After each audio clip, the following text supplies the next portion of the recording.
ஈசனை மட்டும் தனியா அவரால தனிச்சு சுத்த முடியல. அப்ப அவரு ஒரு வண்டுனோட ரூபம் எடுக்குறாரு. வண்டுனோட ரூபத்த எடுத்து ஈசன் தலைய மட்டும் 3 சுத்து சுத்திட்டு போறாரு. போகும்போது அம்பிகைக்கு பயங்கர கோபம். ஈசன கேட்கிறா, "இவன் எப்படி என்ன புறம்பா தள்ளி வச்சு உங்கள மட்டும் வழிபாடு பண்ணிட்டு போறான்? இது நியாயமா?" அப்படின்னு கேட்கிறா. அப்ப ஈசன் திருப்பி சொல்றாரு, "அம்பிகையே தேவி அவன் மோட்சத்தை விரும்பக்கூடியவன். உலகத்தில் உள்ள போகங்களை விரும்பக்கூடியவன் அல்ல. அவன் மோட்சத்தை விரும்பக்கூடியவன்.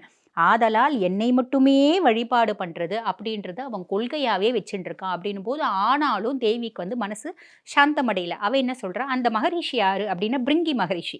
பிருங்கி மகரிஷி இப்பயே நம்ம நெறைய பேர் பாருங்க, ஈசன மட்டும் தான் கும்பிடுவோம் அப்படின்னும்போது, சிலர் வேடிக்கையா கேட்பாங்க, "நீ என்ன பிருங்கியா?" அப்படின்னு கேட்பாங்க.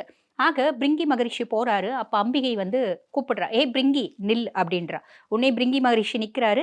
நின்ன பின்னாடி அவ கேட்கிறா, "நீ ஈசன மட்டுமே தான் வணங்குவியா?" "ஆமா, ஈசன மட்டும் தான் தாயே வணங்குவேன்" அப்படின்னு ஒரு பணிவா சொல்றாரு. அப்ப கேட்கிறா, "அப்ப உன் உடம்புல இருக்க ரத்தமும், சதையும் என்னோடைய கூற்றாயிற்றே உதிரு" அப்படின்றா.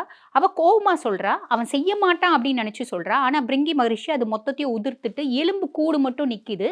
எலும்பு கூடு தள்ளாடும்போது ஈசன் ஒரு தடிய தூக்கி போடுவாரு. அவரு அந்த பிருங்கி அந்த தடிய புடிச்சுட்டு அவரோட குடிலுக்கு போயிடுறார். இத பார்த்த உடனே அம்பிகைக்கு இன்னும் கோவம்.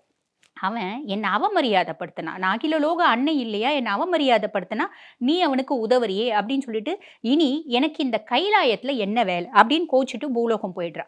பூலோகம் போயிடுறா. அங்க பூலோகத்தில என்ன ஆவுது, திடீர்னு கௌதம மகரிஷி அவரு வெளியில ஸ்நானம் பண்ணிட்டு குடில் கிட்ட வராரு. குடில் கிட்ட பார்த்தா, ரொம்ப நாள் மழை இல்லாம அந்த அந்த இடமே மொத்தம் பார்த்தீங்கன்னா, வறண்ட பூமியா, வனாந்தரமா காட்சி குடுத்துட்டு இருந்த இடம்.